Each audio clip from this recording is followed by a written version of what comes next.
പിതാവിന്റെയും പുത്രന്റെയും പരിശുദ്ധാത്മാവിന്റെയും നാമത്തിൽ ആമേൻ. അമ്മേ പരിശുദ്ധ അമ്മേ, അമ്മേ പരിശുദ്ധ ദൈവമാതാവേ, കൃപാസനത്തിലൂടെ ഞങ്ങൾക്കും ഞങ്ങളുടെ ദേശത്തിനും അമ്മ മധ്യസ്ഥം തേടി തന്ന എല്ലാ അനുഗ്രഹങ്ങൾക്കും കൃപകൾക്കും ഞങ്ങളിപ്പോൾ ഹൃദയം നിറഞ്ഞ നന്ദി പറയുന്നു. അമ്മേ പരിശുദ്ധമ്മേ, ദൈവമാതാവേ, 2004 ഡിസംബർ 7 ഉച്ചകഴിഞ്ഞ് 2:30 കൃപാസനത്തിൽ സംഭവിച്ച അമ്മയുടെ പ്രത്യക്ഷപ്പെടലിനെക്കുറിച്ച് തിരുസഭയ്ക്ക് സമർപ്പിച്ചിരിക്കുന്ന പഠനരേഖകളുടെ സഭാത്മകമായ പഠനം ആരംഭിക്കുവാൻ ഞങ്ങൾ പ്രാർത്ഥിക്കുന്നു. അമ്മേ പരിശുദ്ധമേ, ഭൂസ്വർലോകങ്ങളുടെ രാജ്ഞിയായ അങ്ങേയ്ക്ക് ഭൗമസംരക്ഷണത്തിനായി പ്രപഞ്ചപ്രകൃതിയെ തന്നെ തിരുസഭ പ്രതിഷ്ഠിക്കുവാൻ ഈ പ്രത്യക്ഷീകരണം വഴി ഇടയാക്കണമേ. പരിശുദ്ധമേ, ജപമാല മാതാവേ, സകല കൃപാസനം പ്രാർത്ഥനയോടും ചേർത്ത് ഞങ്ങളിപ്പോൾ പ്രാർത്ഥിക്കുന്ന ഈ കുടുംബത്തിന്റെ പ്രത്യേക നിയോഗം പറ മക്കളെ.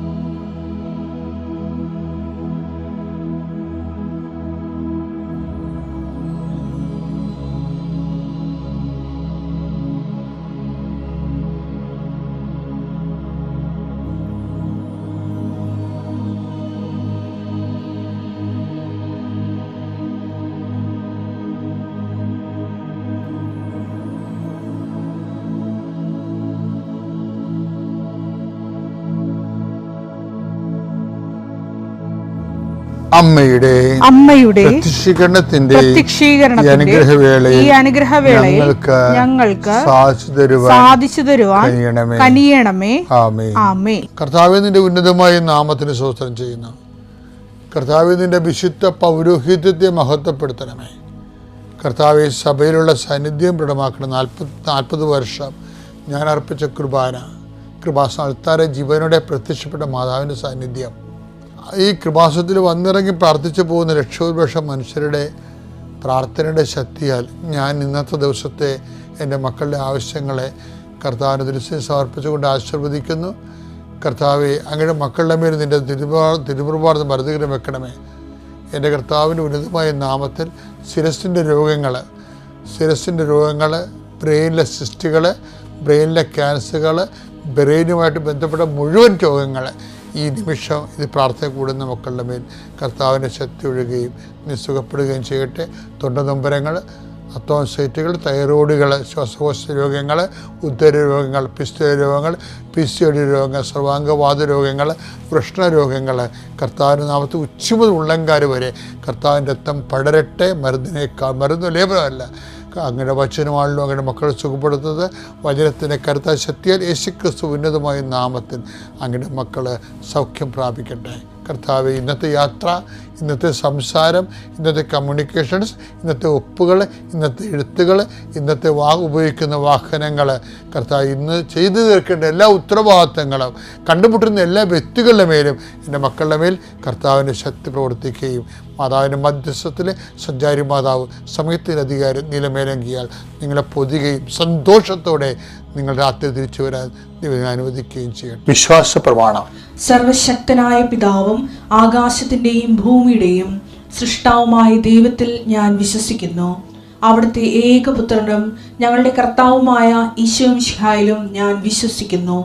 ഈ പുത്രൻ പരിശുദ്ധാത്മാവിനാൽ ഗർഭസ്ഥനായി കന്യകാമറിയത്തിൽ നിന്ന് പിറന്ന് പൊന്തിയോസ് പീലാത്തോസിന്റെ കാലത്ത് പീഡകൾ സഹിച്ച് കുരിശിൽ തറയ്ക്കപ്പെട്ട് മരിച്ച് അടക്കപ്പെട്ട് പാതാളങ്ങളിൽ ഇറങ്ങി മരിച്ചവരുടെ ഇടയിൽ നിന്ന് 3-ാം നാൾ ഉയർത്ത് സ്വർഗത്തിലേക്ക് എഴുന്നള്ളി സർവശക്തിയുള്ള പിതാവായ ദൈവത്തിന്റെ വലതുഭാഗത്തിരിക്കുന്നു.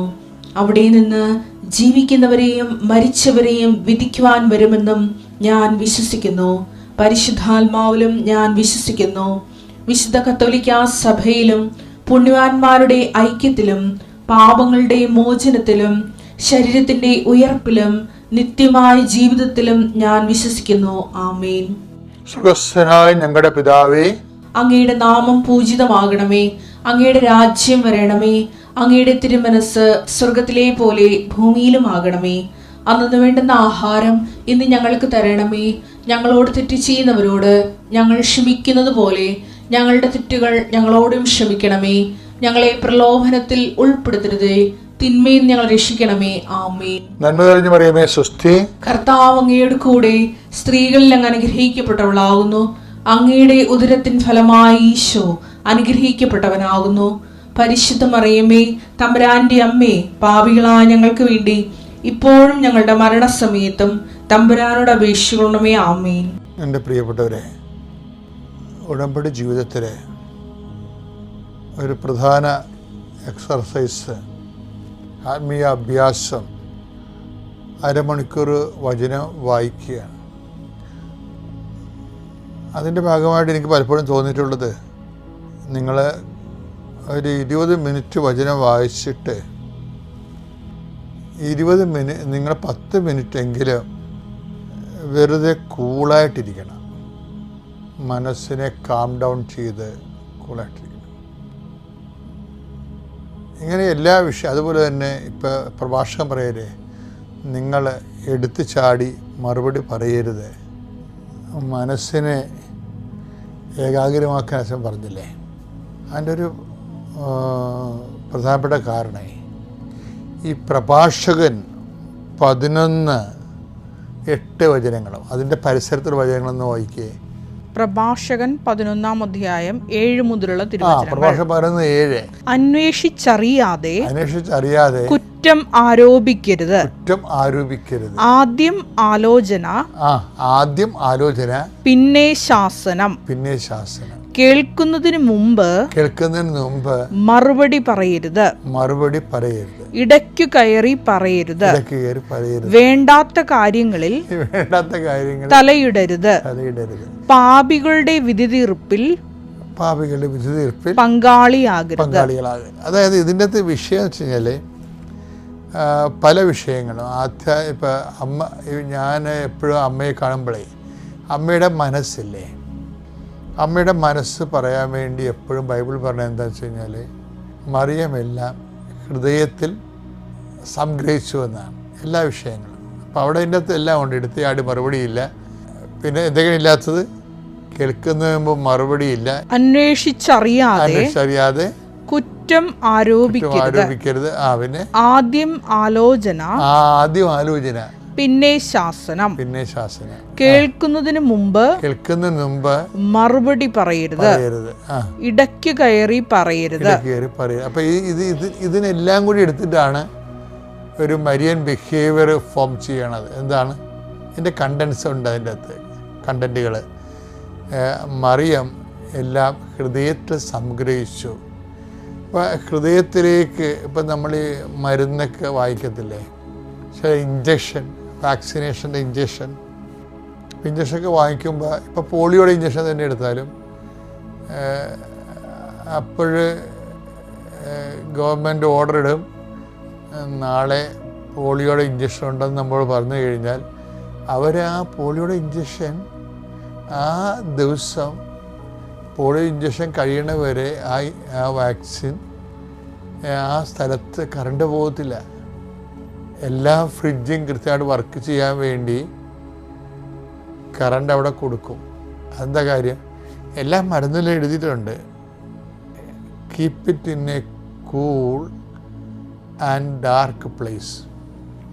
ഈ വചനം ഹൃദയത്തിൽ സംഗ്രഹിക്കുമ്പോൾ ആ ഹൃദയത്തിൽ മറിയത്തിൻ്റെ ഹൃദയം ഒരു കൂൾ ആൻഡ് ഡാർക്ക് പ്ലേസാണ്. അവിടെ കെമിക്കൽ ചേഞ്ച് ഉണ്ടാകത്തില്ല. എന്തിനാണ് ഈ ഡാർക്ക് പ്ലേസിലൊക്കെ വെക്കുന്നത്? കൂളായിട്ടുള്ള സ്ഥലത്ത്. ഹീറ്റായി കഴിഞ്ഞാൽ ഇപ്പോൾ വൈറസിൻ്റെ ഇപ്പം ആൻറ്റി ബാക്ടീരിയയൊക്കെ ഉള്ള നമ്മൾ ആൻറ്റിബയോട്ടിക്കൊക്കെ എടുക്കത്തില്ലേ, അപ്പോൾ ആൻറ്റിബയോട്ടിക്സിൻ്റെ ആ വൈറസിനെ അറ്റാക്ക് ചെയ്യാൻ പറ്റിയ കെമിക്കൽ മോളിക്യൂള് ഈ മരുന്നിലുണ്ട്. പക്ഷേ ഹീറ്റ് അടിച്ചു കഴിഞ്ഞാൽ അതിൻ്റെ മൂലകത്തിന് തന്മാത്ര ചേഞ്ച് വരും. അത് വേറെ ഒരു സാധനമായിട്ട് മാറും. അതുകൊണ്ടാണ് keep it in A cool and dark place എന്ന് പറയുന്നത്. മരുന്ന് മാറിപ്പോവും. ഇപ്പോൾ ഉദാഹരണത്തിന് ആസ്പിരിൻ എന്നും പറഞ്ഞൊരു മരുന്നില്ലേ, അപ്പോൾ ഇത് ഫ്രിഡ്ജിൽ വെച്ചില്ലെങ്കിൽ അതിന് ഹീറ്റ് അടിച്ച് കഴിഞ്ഞാൽ ഉടനെ അതിൻ്റെ തന്മാത്ര ചേഞ്ച് ചെയ്തിട്ട് 2 ആസിഡായിട്ട് മാറും. ഒന്ന് ഈ ത്വക്ക് രോഗത്തിനൊക്കെ പറ്റുന്ന സാലിക്രിക് ആസിഡ്, രണ്ടാമത്തത് വിനാഗിരിയായിട്ട് മാറും. ആ കെമിക്കൽ ചേഞ്ച് വരും. അപ്പം നമ്മൾ ഉദ്ദേശിക്കുന്ന കാര്യം ഇത് നടക്കത്തില്ല. ഇതാണ് കൂൾ ആൻഡ് ഡാർക്ക് പ്ലേസിൻ്റെ വിഷയം. നമ്മുടെ ബിഹേവിയറിൽ എപ്പോഴും ഈ കൂൾ ആൻഡ് ഡാർക്ക് വേണം. എന്ന് വെച്ച് കഴിഞ്ഞാൽ എല്ലാ കാര്യവും എല്ലാവരോടും പറയാനുള്ളതല്ല, കുറച്ച് ഡാർക്ക് ഉണ്ടാകണം. എല്ലാ കാര്യവും എല്ലാവരും അറിഞ്ഞാലേ ഉള്ള അവസ്ഥ എന്തായിരിക്കും?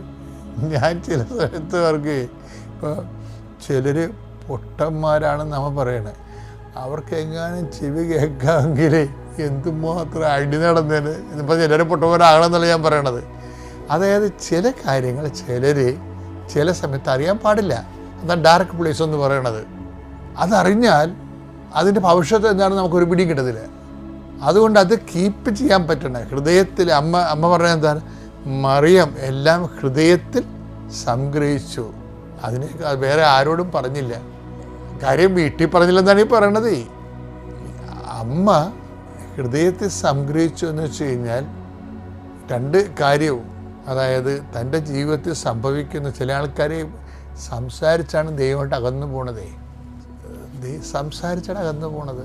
കാര്യം ഇപ്പം ചില ആൾക്കാർ ഉടമ്പടിയിൽ നിന്ന് ആ വിശ്വസ്തത പോണത് എങ്ങനെയാണ്? ചില ദൈവമായിട്ട് എതിര് സംസാരം നടത്തും. വെച്ചാൽ അയ്യോ ഞാൻ 3 നീലത്തിരി കത്തിച്ചല്ല, എന്നിട്ടും എനിക്ക് വിസ പ്രോസസ്സ് ആയില്ല, ഇതെന്ത് പ്രാർത്ഥനയാണെന്നൊക്കെ ചോദിക്കും. ചില ആൾക്കാർ വാപൊളിച്ച് പണി മേടിക്കും. കാര്യം ചിലപ്പോൾ ദൈവം നാളെ ചെയ്യാനിരുന്ന കാര്യമായിരിക്കും. ഇതിനേക്കാളും നല്ലൊരു ടൈമിൽ നിനക്ക് എയർ ടിക്കറ്റ് എടുത്ത് നിനക്ക് കറക്റ്റ് ലാൻഡ് ചെയ്യാൻ വേണ്ടി ദൈവം കരുതി വെക്കുമ്പോഴാണ് നിൻ്റെ സ്വന്തം സ്വഭാവം കൊണ്ട് ദൈവ അനുഗ്രഹത്തിനെതിരെ നീ വാപൊളിക്കണത്. അതുകൊണ്ട് വാപൊളിപ്പ് കുറക്കണമായിരിക്കും എപ്പോഴും നല്ലത്. Keep it in A cool and dark place. ഇനി ചില കാര്യങ്ങൾ ആരോടും പറഞ്ഞിട്ടില്ല. അതായത് ഇപ്പോൾ ഇടയന്മാർ ഒക്കെ അമ്മയെ വന്ന് പെറ്റുനിറഞ്ഞ് കണ്ടല്ലേ, എന്തോ ഒരു നാണക്കേടാ. എന്തോ സുന്ദരമായ ജീവിതത്തിൽ കുടുംബത്തിൽ പെറ്റിരുന്നെങ്കിൽ എന്തോ ഒരു അംഗീകാരവും സമ്മാനങ്ങളും ആൾക്കാരുടെ സഹായങ്ങളും സഹകരണങ്ങളൊക്കെ കിട്ടും. ദൈവം എന്നോടിത് ചെയ്തല്ല എന്ന് വേണമെങ്കിൽ ഈ ഇടയന്മാർ വന്നപ്പോൾ അമ്മയ്ക്ക് ഒരു വാക്ക് പറയാമായിരുന്നു. ഈ രാത്രി വെള്ളവുമില്ല, അശബ്ദാനം കാണാനില്ല, എന്തൊരു ദുരിതമാണ്. ഇങ്ങനെയൊക്കെ അമ്മ പറഞ്ഞിരുന്നെങ്കിൽ നമ്മളെപ്പോഴും നമ്മൾക്ക് മഴയും വന്നല്ല, അയ്യോ ഞാൻ അന്നേ പറഞ്ഞതാണ് വേലി കെട്ടണമെന്ന്, ഞാൻ അന്നേ പറഞ്ഞതാണ് ആ ഓട് മാറ്റണമെന്ന്. ഇവിടെ എന്തെല്ലാം ആൾക്കാരുണ്ട്, ഇത് ഒരു മനുഷ്യൻ കേട്ടില്ല, ഇപ്പം എങ്ങനെ ഇരിക്കണമെന്നൊക്കെ പറഞ്ഞുകൊണ്ട് വെറുതെ പെയ്തും പെരക്കും ഭ്രാന്തികളെപ്പോലെ ചില ആൾക്കാർ മഴ വരുമ്പോൾ പെരക്കിട്ട് ഓടി നടക്കണില്ലേ. അപ്പോൾ ഈ സംഭവം എന്നൊക്കെ പറയുന്നത് ഇതൊക്കെ മിണ്ടാതിരുന്ന് പ്രെയർ ചെയ്യേണ്ട വിഷയമാണിത്. നടന്നില്ല, ഓക്കെ. അതിൻ്റെ പേരിൽ നമ്മൾ പ്രാന്തെടുത്താൽ വീണ്ടും നമുക്ക് ഈ keep it in A cool and dark place എന്നുള്ള ഹീറ്റ് ആകാവുന്ന വല്ല മാർഗം ഉണ്ടാകും. പിന്നെ ലൈറ്റ് ആൻഡ് ഹീറ്റ് കയറി വരികയല്ലേ, അപ്പോൾ നമ്മുടെ മോന്ത് തെളിയത്തില്ല. പിന്നെ അത് ആവശ്യമില്ലാത്തതിനൊക്കെ നമ്മൾ കയറി വാക്കത്തേക്ക് പിടിച്ച് ഇല്ലാത്ത ഇഷ്യൂ സന്ധിക്കുമ്പോൾ അടി പ്രവാസത്തിലേക്ക് ഉണ്ടാകും. ചിലപ്പോൾ അന്ന് ഭക്ഷണം പോലും കഴിക്കാൻ പറ്റത്തില്ല. Keep it in A cool and dark place. അതാണ് ഈ പ്രഭാഷകൻ പറഞ്ഞതിൻ്റെ കാരണം. അപ്പോൾ ആദ്യം കേട്ടാലും മറുപടി കുറച്ച് കാര്യം ഡാർക്കിൽ വെക്കണം. സീൻ ഡാർക്കായെന്നൊക്കെ ചിലതൊക്കെ അങ്ങനെയല്ല. കുറച്ച് കാര്യം മറ്റുള്ളവരുടെ വെളിച്ചത്തിൽ കൊണ്ടുവരേണ്ട സമയം അല്ലെങ്കിൽ അവർ അറിയേണ്ട വിഷയം അല്ലെങ്കിൽ നമ്മൾ അറിയിക്കേണ്ട കാര്യമില്ല. ഞങ്ങൾക്ക് എന്തുമാത്രം ലക്ഷക്കണക്കിന് രഹസ്യങ്ങൾ സൂക്ഷിക്കുന്ന ആൾക്കാരാണ്. ആരും എൻ്റെ കൂടെ ഉള്ളവർക്ക് പോലും എന്താണെന്ന് പോലും ഒരു പിടിയും കിട്ടത്തില്ല. കാര്യം പ്രൊഫഷണലായിട്ട് നമ്മുടെ ജോലി അതാ. ഇതുമാത്രം മനുഷ്യരെ ഹൃദയം തുറക്കണതാണ് പ്രൊഫഷണൽ ജോലി അതാ. ചിലപ്പോൾ അവർ എന്നോട് പറഞ്ഞതിന് അവർക്ക് ചിലപ്പോൾ എൻ്റെ പ്രാർത്ഥനാ ബന്ധമേ ഉണ്ടാകത്തുള്ളൂ. അവരുടെ മറ്റുള്ള ആൾക്കാർ എന്നുമായിട്ട് എന്നെക്കണം നല്ല പ്രവർത്തന ബന്ധങ്ങളുണ്ടാവും. പക്ഷേ എന്താണെന്ന് ഒരു പിടിയും കിട്ടത്തില്ല. അത് ഡാർക്ക് പ്ലേസ്. എപ്പോഴും വിഷയം എന്ന് വെച്ചാൽ ഈ പ്രഭാഷകൻ നമ്മൾ വായിച്ച 11 7 തൊട്ടുള്ള വചനങ്ങൾ എടുത്ത് ചാടി മറുപടി പറയാതിരിക്കുക. പ്രഭാഷകൻ 11:7 അന്വേഷിച്ചറിയാതെ കുറ്റം ആരോപിക്കരുത്. പ്രഭാഷകൻ 5:11 വായിച്ചു. കേൾക്കുന്നതിൽ ജാഗരൂകതയും മറുപടി പറയുന്നതിൽ അവധാനം കാട്ടണം. ഒരു സ്പേസ് ഇടണം. അല്പം ശാന്തമായിട്ട് അവിടെ കാൽക്കുലേറ്റ് ചെയ്ത് അവരോട് പറയാവുന്നത് മാത്രമേ അവരോട് പറയേണ്ട കാര്യമുള്ളൂ. അത് എഡിറ്റ് ചെയ്ത് പറയണമെന്ന്. ഇപ്പം keep it in A cool and dark place. പ്രത്യേകിച്ച് വചനവും ജീവിതവും പിതാവിൻ്റെയും പുത്രൻ്റെയും പരിശുദ്ധാത്മാവിൻ്റെയും നാമം.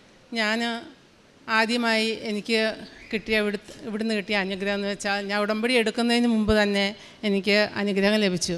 അത് ഞാൻ ആദ്യമായി ഇവിടെ സാക്ഷ്യപ്പെടുത്താൻ ആഗ്രഹിക്കുന്നു. ഞാൻ ഒരു തയ്യൽ ഷോപ്പ് നടത്തുന്ന വ്യക്തിയാണ്. ഞാൻ ഷോപ്പിൽ പോയി വൈകുന്നേരങ്ങളിൽ വരുമ്പോൾ 2-3 പ്രാവശ്യം എൻ്റെ വീടിൻ്റെ സിറ്റൗട്ടിൽ കൃപാസനം പത്രം ഇരിക്കുന്നത് കണ്ടു. അപ്പം ഞാൻ വിചാരിച്ച എന്തെങ്കിലും ഈവനിങ് പേപ്പർ ആരെങ്കിലും കൊണ്ടുവന്നിട്ടാണെന്ന് ഞാനത് ശ്രദ്ധിച്ചില്ല. 2-3 പ്രാവശ്യം ആവർത്തിച്ച് കണ്ടു കഴിഞ്ഞപ്പോൾ ഞാൻ ഇതെടുത്ത് നോക്കിയപ്പോൾ സാക്ഷ്യങ്ങളൊക്കെ കണ്ടു. എങ്കിലും ഞാനത് പൂർണ്ണമായും വായിച്ചില്ല. ഇങ്ങനെ ഹെഡിങ് മാത്രം വായിച്ച് അവിടെ വെച്ചു. അങ്ങനെ ഇരിക്കെ ഒരു ദിവസം എൻ്റെ ഒരു ആൻറ്റി പറഞ്ഞു, കൃപാസനത്തിൽ പോയി നീ ഉടമ്പടി എടുക്കുന്നത്. ഞാൻ ചോദിച്ചു, എന്ത് കൃപാസനം, എന്ത് ഉടമ്പടി, എനിക്കതറിയില്ല എന്ന് പറഞ്ഞു. അപ്പോൾ പറഞ്ഞു, നമ്മുടെ അടുത്തൊരു വീട്ടിലെ ഒരു കുട്ടി പോയിട്ടുണ്ട്, ചെന്ന് ചോദിച്ചാൽ അറിയാമെന്ന് പറഞ്ഞു. അങ്ങനെ പിന്നെ എനിക്ക് അതിനെക്കുറിച്ച് അറിയണം എന്നുള്ളൊരാഗ്രഹം ഉണ്ടായി. ഞാൻ അവിടെ പോയി ഉടമ്പടിയെക്കുറിച്ചൊക്കെ ചോദിച്ചു. പുള്ളിക്കാരത്തി എനിക്ക് പറഞ്ഞു തന്നു. എനിക്കൊന്നും മനസ്സിലായില്ല. ഞാൻ തിരിച്ച് വീട്ടിൽ വന്നു. അങ്ങനെ ഇരിക്കെ എൻ്റെ 2 കുട്ടികൾ ഒന്നിച്ച് +2 പാസ്സായി. ഒരാളെ ബിടെക്കിനും ഒരാളെ ബിഫാമിനും അഡ്മിഷൻ എടുത്തെങ്കിലും സാമ്പത്തികമായി ഞങ്ങൾക്ക് 2 പേരെ ഒന്നിച്ച് പഠിപ്പിക്കാൻ വളരെ ബുദ്ധിമുട്ടുണ്ടായി. അവരെ കൊണ്ടുപോയി ചേർത്തു. ഒക്ടോബർ മാസമെല്ലാം ആയപ്പോഴത്തേക്കും മോള് പറഞ്ഞു, മമ്മി 1.5 ലക്ഷം രൂപ ഫീസ് അടയ്ക്കണം, അത് ഒക്ടോബർ 10-ാം തീയതി അടയ്ക്കണം എന്ന് പറഞ്ഞു. അന്നേരം ഞാൻ വീട്ടിൽ പറഞ്ഞപ്പോൾ ബാങ്കിൽ ചെന്ന് ലോൺ ചോദിച്ചു. ലോണൊന്നും ശരിയായില്ല. മാനേജർ പറഞ്ഞ് താമസമുണ്ടെന്ന് പറഞ്ഞു. പിന്നെ വീണ്ടും കുറച്ച് ദിവസങ്ങളങ്ങ് മുമ്പോട്ട് പോയി. ഫീസ് അടച്ചില്ലെങ്കിൽ പിന്നെ സമ്മതിക്കുകയില്ല എന്ന് പറഞ്ഞു കോളേജിൽ നിന്ന്. അങ്ങനെ എനിക്ക് മാനേജരോട് ചെന്ന് എൻ്റെ ഹസ്ബൻഡ് ചോദിച്ചു, ഇങ്ങനെ കൊച്ചിന് ഫീസ് അടയ്ക്കാതെ ക്ലാസ്സിലിരുത്തുകയില്ല, അതുകൊണ്ട് പിന്നെ ഒന്ന് ലോൺ പാസ്സാക്കാവോ എന്ന് ചോദിച്ചു. പകുതി പൈസ നമ്മൾ കൊടുക്കണം, എന്നാലേ ബാക്കി അവർ ചേർത്ത് അയക്കുകയുള്ളൂ. പക്ഷേ അവർ പറഞ്ഞു, ഇപ്പോൾ എന്തായാലും അത് ശരിയാവില്ല, നിങ്ങൾ പൈസയ്ക്ക് വേറെ മാർഗം നോക്കണം എന്ന് പറഞ്ഞു. അങ്ങനെ വീട്ടിൽ വന്നിട്ട് എന്നോട് പറഞ്ഞു, ആ ലോണൊന്നും കിട്ടിയിട്ട് പൈസ അടയ്ക്കലുണ്ടാകുകയല്ല, പൈസയ്ക്ക് വേറെ മാർഗം നോക്കണം എന്ന് പറഞ്ഞു. അങ്ങനെ ഞാൻ എന്ത് ചെയ്യുന്നത്, അന്നേരം എൻ്റെ മനസ്സിലേക്ക് പെട്ടെന്ന് ഈ ഉടമ്പടിയും കൃപാസനം ഇതെല്ലാം മനസ്സിലേക്ക് വന്നു. ഞാൻ അങ്ങനെ ഈ പത്രം എടുത്ത് വായിച്ചു. രാവിലെ പള്ളിയിൽ പോയി കഴിഞ്ഞ് വന്ന് ഞാൻ ഈ പത്രം എടുത്ത് ഭിത്തിയിൽ ചാരി വെച്ച് മാതാവിൻ്റെ രൂപത്തിന് ഈ പേപ്പറിൻ്റെ മുമ്പിൽ ഒരു മാതാവിൻ്റെ രൂപമുണ്ടല്ലോ, അത് ഭിത്തിയെ ചാരി വെച്ച് ഞാൻ സാധാരണ ഒരു മെഴുകുതിരിയും കൊണ്ടുവന്ന് അത് കത്തിച്ച് വെച്ച് ഞാൻ എൻ്റെ മനസ്സുരുകി ഞാൻ ദൈവത്തോട് പ്രാർത്ഥിച്ചു, മാതാവേ എന്തെങ്കിലും ഒരു വഴി കാണിച്ചു തരണം, ഞങ്ങൾക്ക് പൈസ കൊടുക്കാൻ വേറെ മാർഗ്ഗമൊന്നും ഇല്ല, അതുകൊണ്ട് എന്തെങ്കിലും ഒരു വഴി കാണിച്ചു തരണം. പിന്നെ 10-ാം തീയതിയാണ് പൈസ അടയ്ക്കേണ്ടത്. അത് അപ്പം അച്ഛന് വിടുന്ന ഈ ലൈറ്റ് ആർക്കാഞ്ചൽ പ്രേയറിനെ കുറിച്ചൊക്കെ പറയുന്നേക്കാം, പക്ഷേ എനിക്കതെന്താണെന്ന് ഒന്നും അറിയില്ല. നിങ്ങൾ ഡേറ്റ് ഇട്ട് പ്രാർത്ഥിക്കുന്ന അച്ഛൻ പറഞ്ഞിട്ടുണ്ട്. അപ്പം ഞാൻ എൻ്റെ മനസ്സിൽ തോന്നിയ ഒരു ഡേറ്റ് അങ്ങ് പറഞ്ഞു. അങ്ങനെ എനിക്ക് അതിനെക്കുറിച്ച് അറിയാമായിട്ടല്ല, 5-ാം തീയതി 1 മണിക്ക് മുന്നേ എനിക്ക് ഈ ലോണൊന്ന് പാസ്സാക്കി തരുമോ, അല്ലെങ്കിൽ ഏതെങ്കിലും ഒരു വഴി ഈ ഫീസ് അടയ്ക്കാൻ കാണിച്ചു തരണേ എന്ന് പറഞ്ഞ് പ്രാർത്ഥിച്ചു. അങ്ങനെ ഞാൻ നല്ലോണം പ്രാർത്ഥിച്ചു കഴിഞ്ഞ് ഞാൻ അന്ന് കടയിൽ പോയി അതുപോലെ ഞാൻ മനസ്സുരുകി പ്രാർത്ഥിച്ചു. അങ്ങനെ ദിവസം എന്നിട്ട് ഞാൻ ഈ പ്രത്യക്ഷീകരണ പ്രാർത്ഥനയൊക്കെ മൊബൈലിൽ എടുത്ത് വെച്ച് ഞാനത് ചൊല്ലാൻ തുടങ്ങി. എനിക്ക് ഇവിടത്തെക്കുറിച്ചൊന്നും അറിയില്ലായിരുന്നു. അങ്ങനെ 5-ാം തീയതി ആയപ്പോൾ 15 ആയപ്പം ബാങ്കിൽ നിന്ന് മാനേജർ എന്ന് വിളിക്കുന്നു. ആഗ്നസിൻ്റെ അമ്മയല്ലേ എന്ന് ചോദിച്ചാൽ അതേന്ന് പറഞ്ഞു. കുട്ടിയുടെ ലോൺ പാസ്സായിട്ടുണ്ട്, പിന്നെ നിങ്ങൾ വന്ന് അത് കളക്ട് ചെയ്തോളാൻ പറഞ്ഞു.